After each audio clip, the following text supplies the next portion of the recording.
Assalamu alaikum students. Ms. Asma Zaira here. As you know, we are learning about the chapter Ideological Basis of Pakistan. In the previous lectures, we have discussed some of the SLOs from the same topic.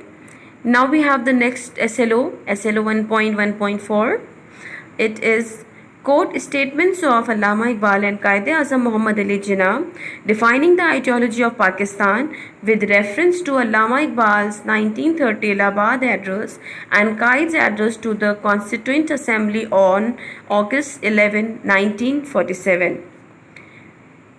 Before starting today's topic, take a review of the previous class. In the previous lecture, we learned about two-nation theory.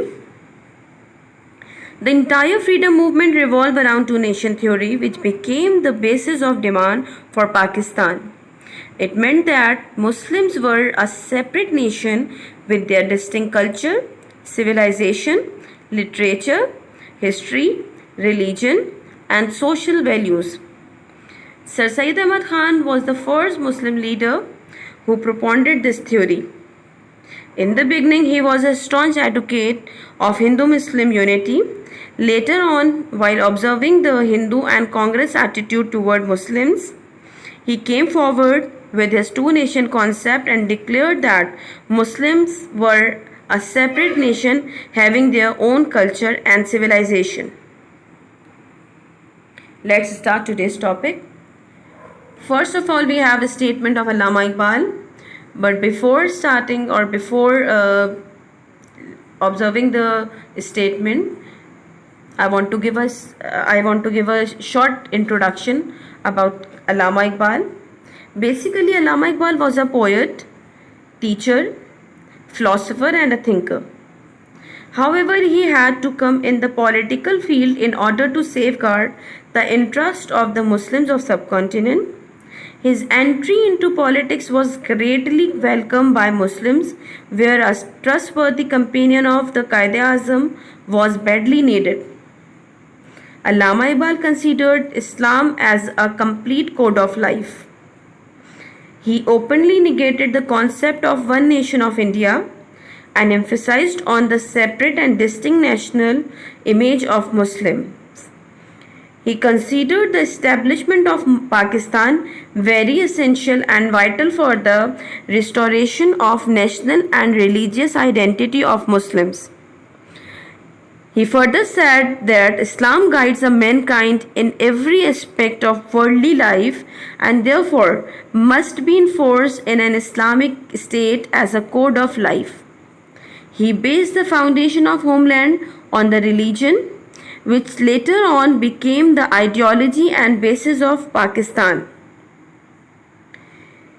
In his Allahabad address, Allama Iqbal carries great importance and significance in the freedom struggle of the Muslims of India. The presidential address at Allahabad in fact molded the destinies of Muslims of the subcontinent and put their endeavors in right direction. Allama Iqbal's presidential address further clarified the two-nation theory and demanded a separate homeland for Muslims. He said, "I would like to see the Punjab, the northwest frontier province, Sindh and Balochistan amalgamated into a single state. Formation of a consolidated northwest state appears to be the final destiny of Muslims, at least of northwest India." Now we have a statement of Quaid-e-Azam. Before statements, we have look at the statements of Quaid-e-Azam. We have a small introduction of Quaid-e-Azam, as we all know about the Quaid-e-Azam, but we have to know how Quaid-e-Azam focused or emphasized on two-nation theory. Actually, Quaid-e-Azam Muhammad Ali Jinnah gave practical shape to the ideology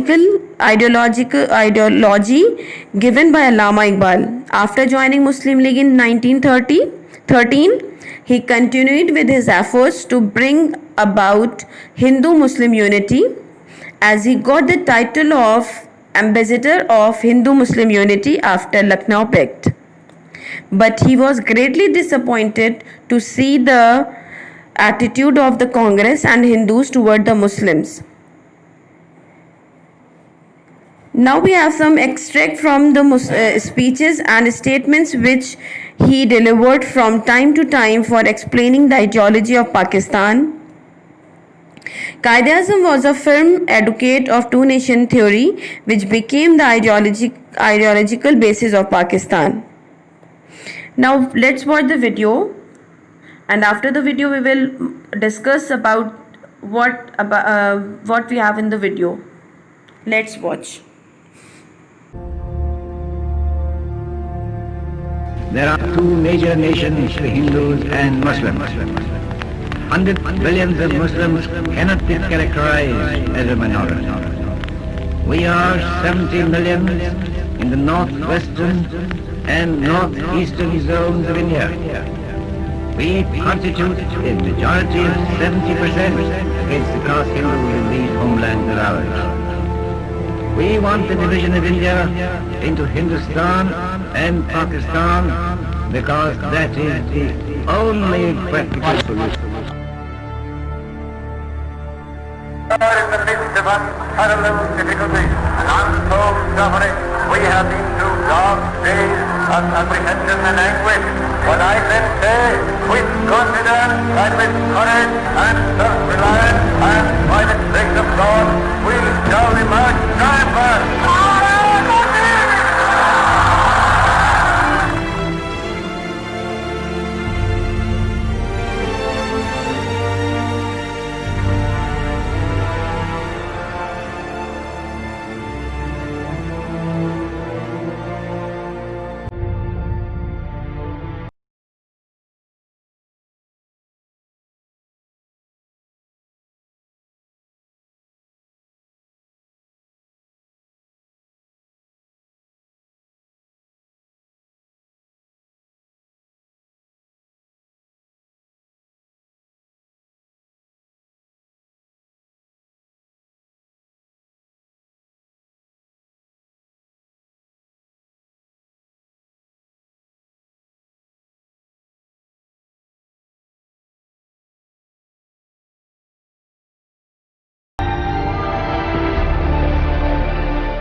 तुम दिए बादे मुखालिफ से ना घबरा पैगाम, ये तो चलती है तुझे ऊंचा उड़ाने के लिए। तैयार इश्क में अपना मकाम पैदा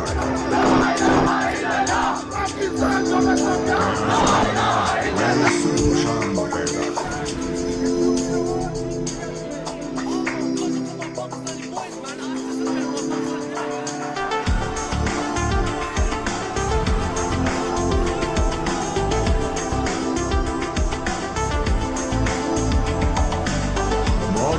सर से डराता है उसे तू बेकार, हो चुका है जो नसीबे सहरी से 100 बार।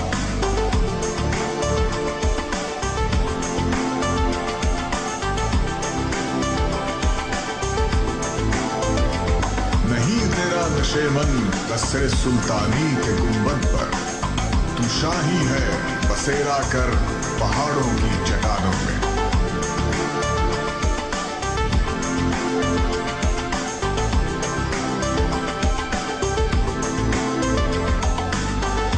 तुझे किसी तूफान से आशना कर दे कि तेरे बहर की मौजों में इस तरह तुझे किताब से मुमकिन नहीं फरार कि तू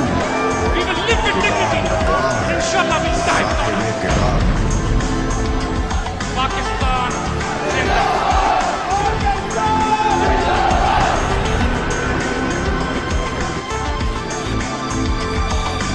खुदी को कर बुलंद इतना कि हर तकदीर से पहले खुदा बंदे से खुद पूछे, बता तेरी रजा क्या है।